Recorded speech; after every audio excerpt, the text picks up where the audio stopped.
It's the Beanie and Cecil Show. Let's use. Join us for fun with Beanie and... Lovable, gullible, harmless, head with all and wet. Cecil the seasick sea serpent created by Bob Clampett. So come on, kids, let's rip our lids. Fire and balloon, 'cause I'll be Beanie Cecil in Your very own.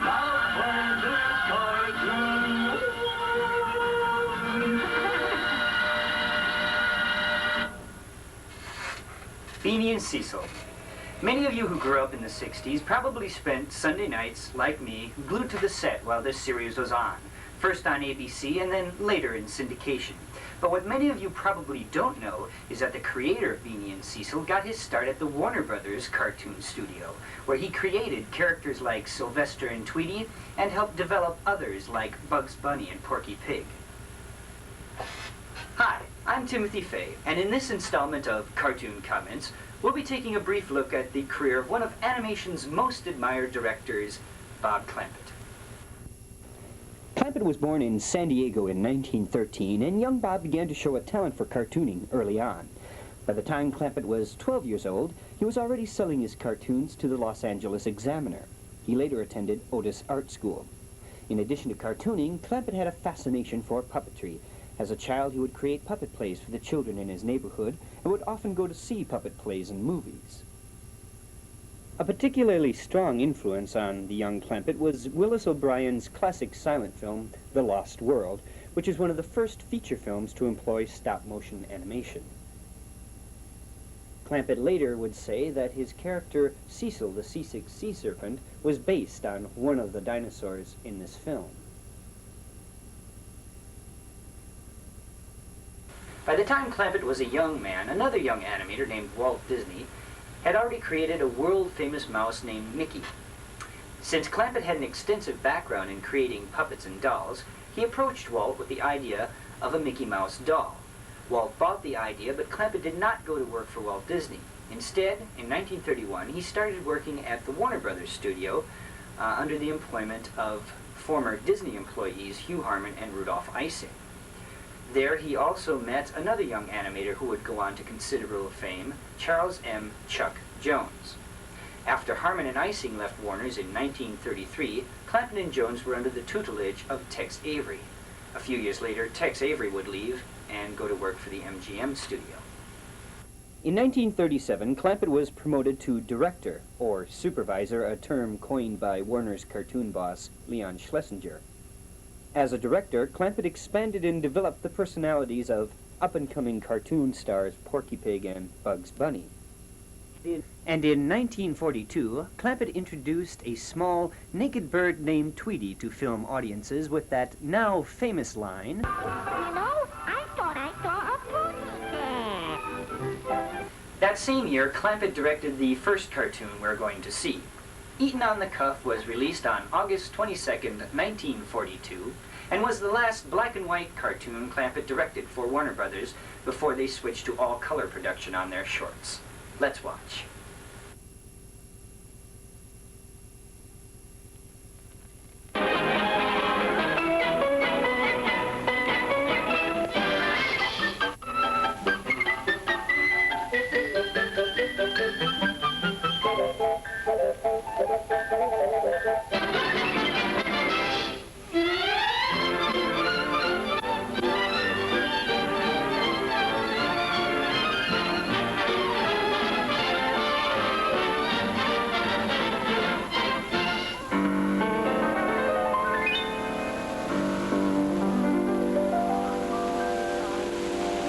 I'll tell you the story of the moth and his flame, but promise that you'll try to keep it quiet.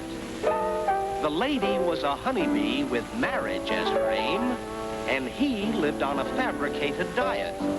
Now the moth told the bee, come on, honey, marry me, so tomorrow wedding bells will surely ring. Ding dong, ding dong, ding dong, ding, and today's the day that wedding bells will ring. In a suit of fancy clothes, we find our boyfriend in a doze. 'Twas a zoot suit with an each pleat nicely stitched. Get up, you lazy creature, eat your breakfast, find a preacher, 'cause at 3 o'clock today you're getting hitched. Oh, happy day.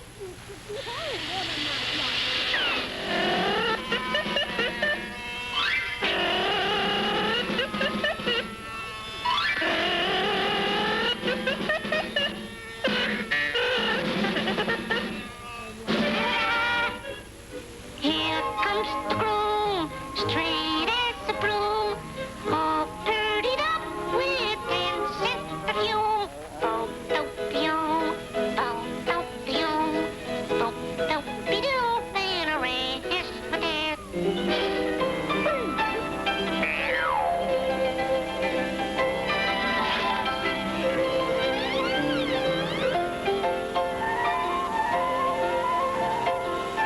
Nice piece of material. And pre-war cuffs, too.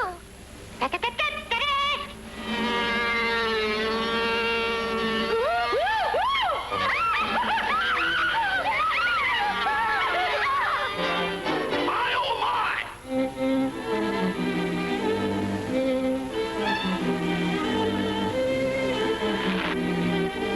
Oh, darn those zippers. Tick-tock, tick-tock, look what time is on the clock. There sat the bride, but she cried and cried and cried. Oh, where has her little moth gone? Oh, where can he be? Oh, my gosh, it's 3:30. So our little pal, the moth, who was fed up with a cloth, decided he was late and how he ran. Ah, but a big black widow spider dropped beside him with a bang. And with hungry eyes she cackled. Look, a man!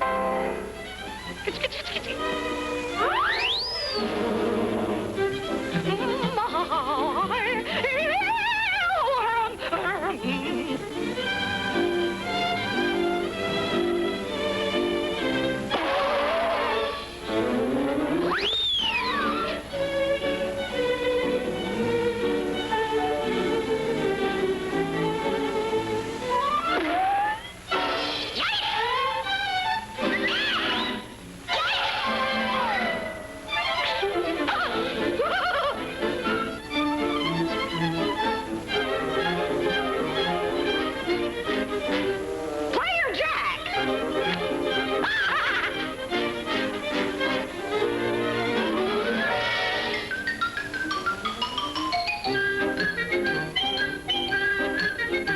Whoa, something like Uncle Tom's Cabin, ain't it?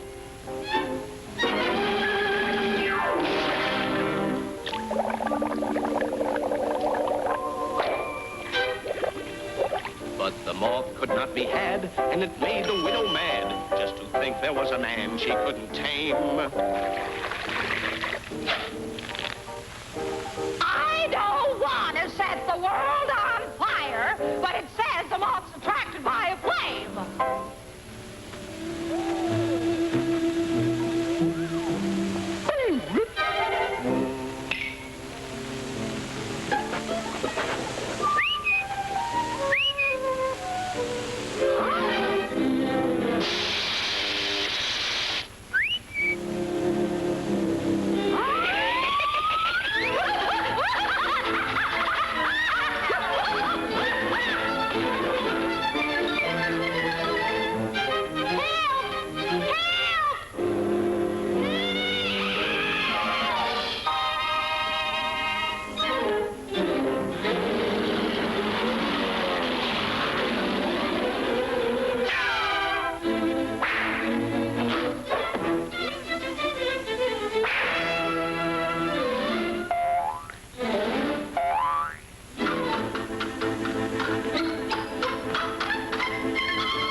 So they built a little nest, and they settled in the vest, and lived happy ever after. the cuff. But you know, folks, I never could understand what that cute little bee could see in that silly moth. What a dope. Oh, yeah!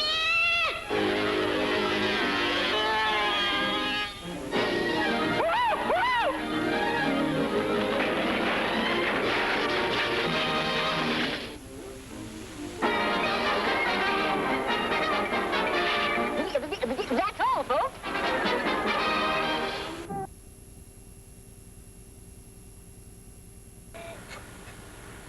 Eaten on the Cuff from 1942. This cartoon contains a bit of a mystery concerning the fellow playing the piano. His voice is that of character actor Mel Blanc, but it obviously wasn't Blanc performing in this role. Not absolutely sure myself, but I believe the piano player in Eaten on the Cuff may have been Clampett's fellow director, Friz Freleng, seen here seated in this photo. As Clampett moved into all-color production, his cartoons became more surreal, bizarre, and just plain wacky. Also by this time, the United States had entered World War II, and Clampett, like many other animators, was doing his part, as seen in this War Bonds theatrical short he directed.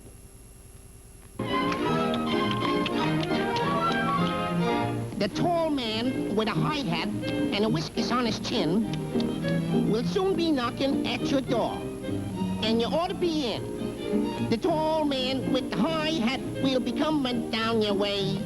Get your savings out when you hear him shout, any bonds today? Come on and get him, folks. Come on, skip right up and get him. Any bonds today?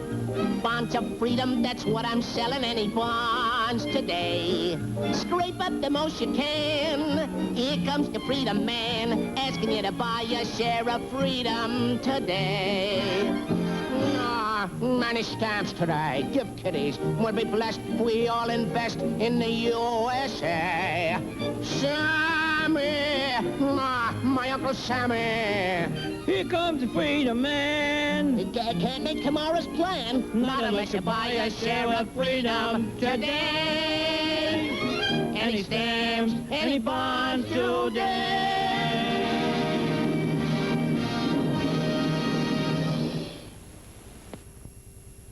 And Clampett wasn't above turning his ruthlessly satirical wit on that nastiest of Nazis in a clip from a short cartoon titled Russian Rhapsody.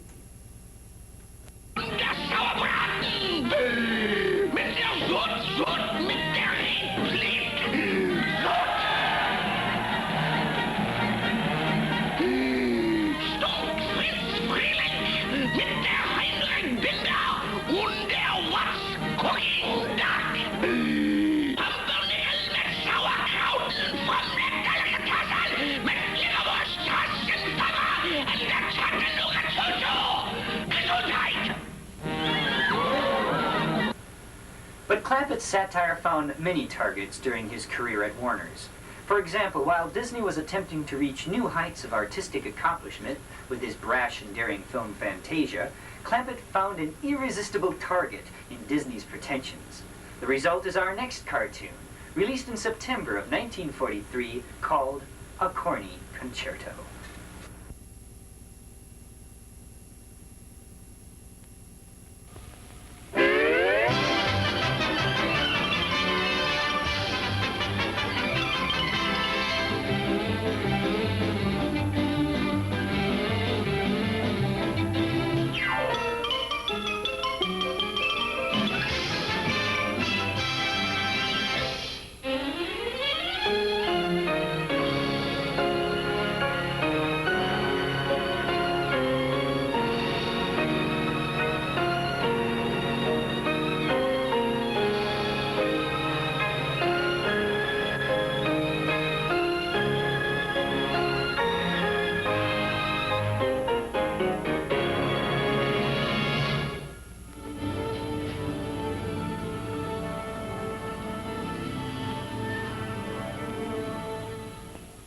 Greetings, music lovers.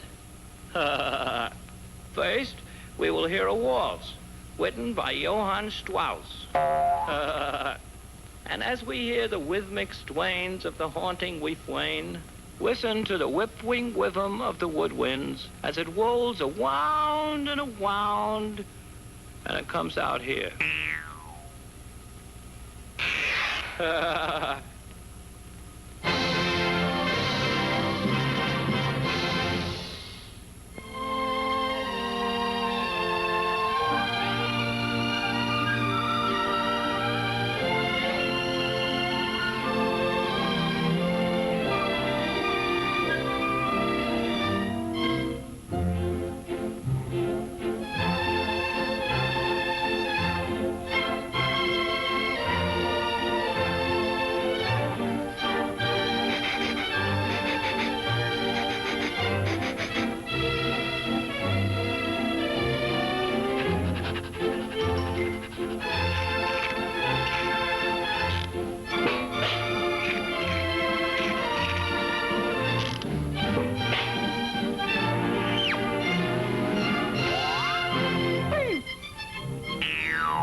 Wasn't that lovely? And now we will present the beautiful Blue Danube. Quack,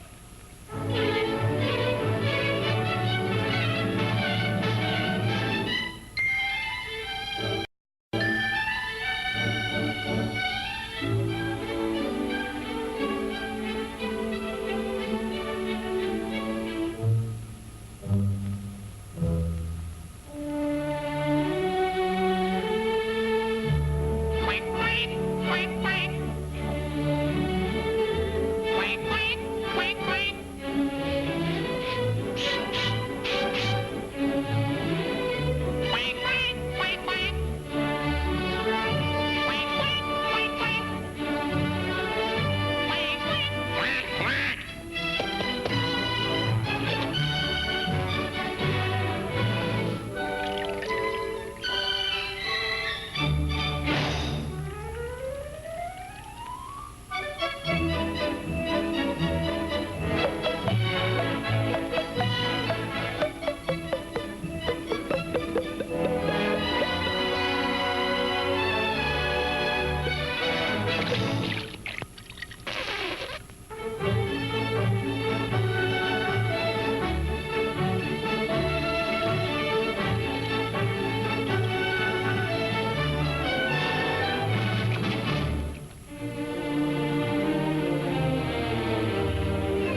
In addition to working with regular Warner's characters like Bugs, Elmer, and Porky, Clampett also experimented with new or one-shot projects.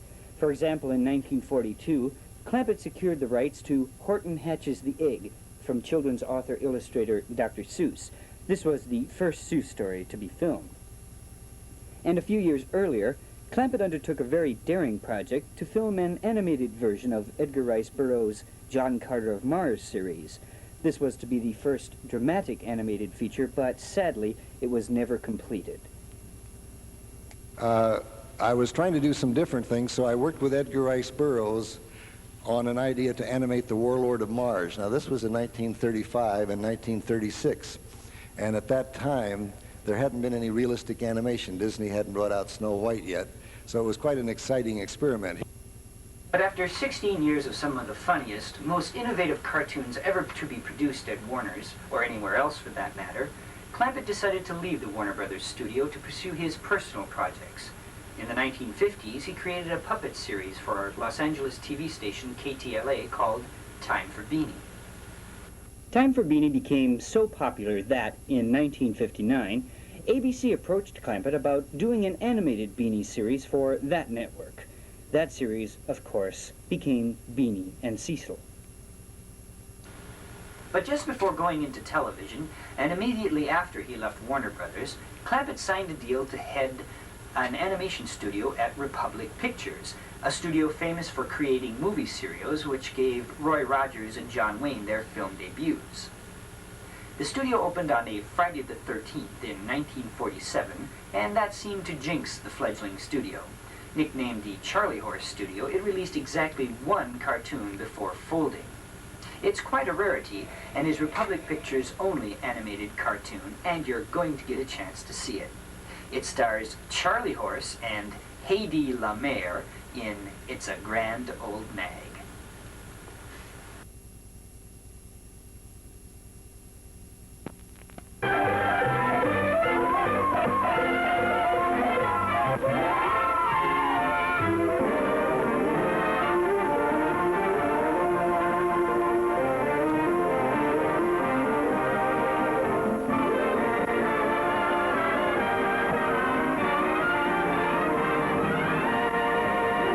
Well, the filly with a twinkle in her eye, oh, and the smile upon her face, the sweet as pie. Oh, she's the cute debonair, with the ribbon in her hair, and the sparkling little twinkle in her eye.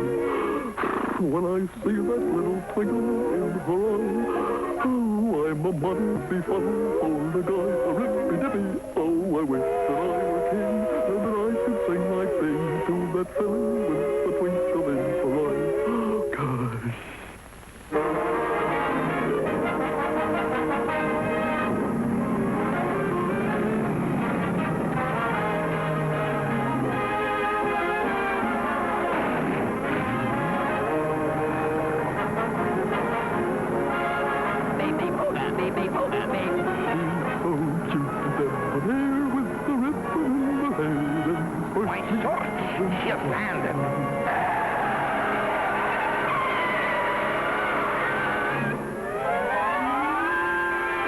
You're just the type I've been looking for. How would you like to be in pictures? Oh, I'll bet you so that all the horses. No, I'd rather not. No, I'd rather not. No. I just don't want to. Think you'll be rich, filthy rich. You'll make lots of hay, and that ain't money.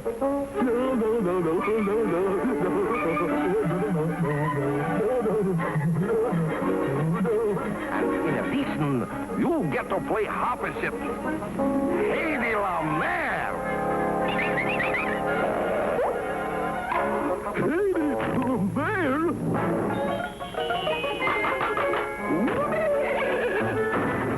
Oh, gosh. Well, let's go. On to Hollywood. Hedy Lamarr, now don't you cry for me. I'm off to California with the contract on my knee. Woo-hoo!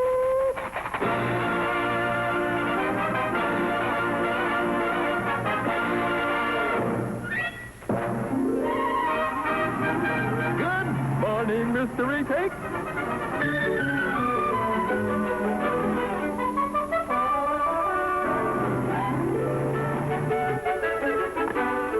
Where's Katie LeMaire?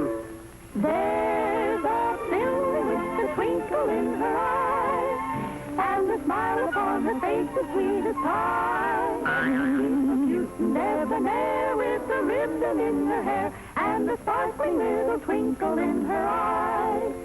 Every time he sees the twinkle in her eye, he's a fuddled and bemuddled sort of guy. And his heartstrings, they go zing, and he hears the angels sing when he sees that little twinkle in her eye. Oh, gosh. Everybody under her set. Hey. Okay, Charlie. Me? Oh.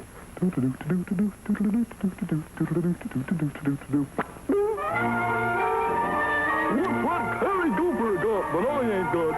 But sure, I wish I had.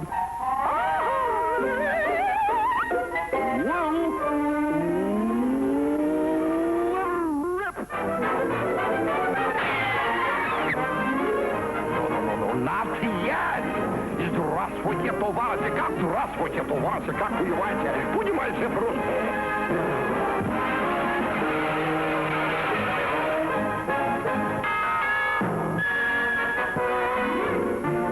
Stupid. Launchhead. I'll send for you when you need me.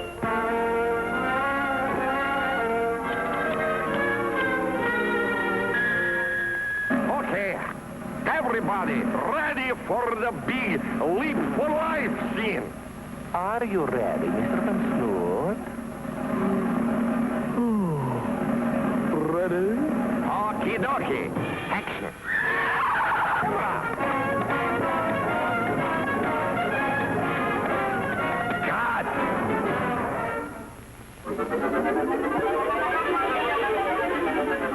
Double. Camera. Nope. Jump, stupid, jump!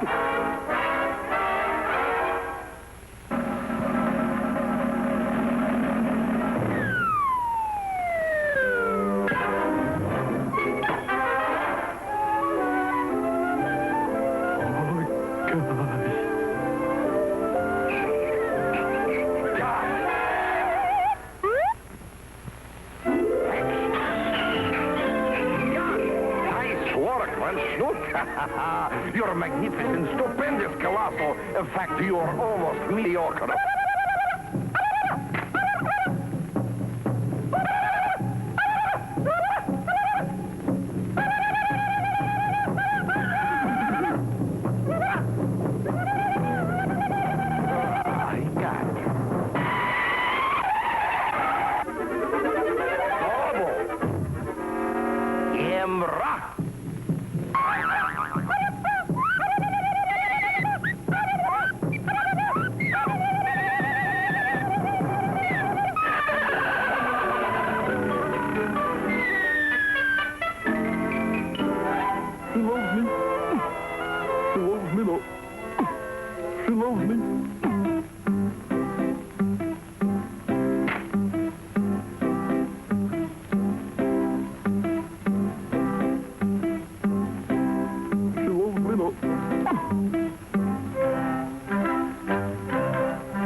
Get another year to go on a contract.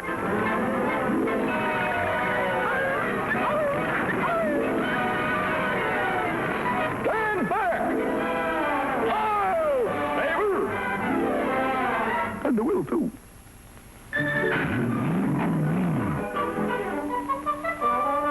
And the dead too. Gosh. Now the filly with the twinkle in her eye, she has has gone and got herself a real good guy. They'll be happy with my chore, for here comes a million more. Little sillies with the twinkle in their eye. Get it out, will you, Sally? Get it out.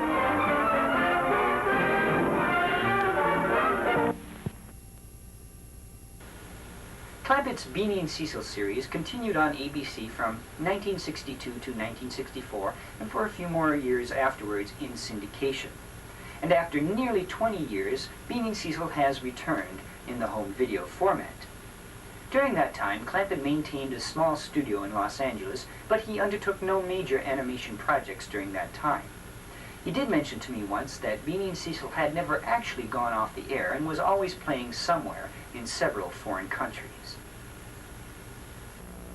Bob Clampett died in May of 1984 at the age of 70.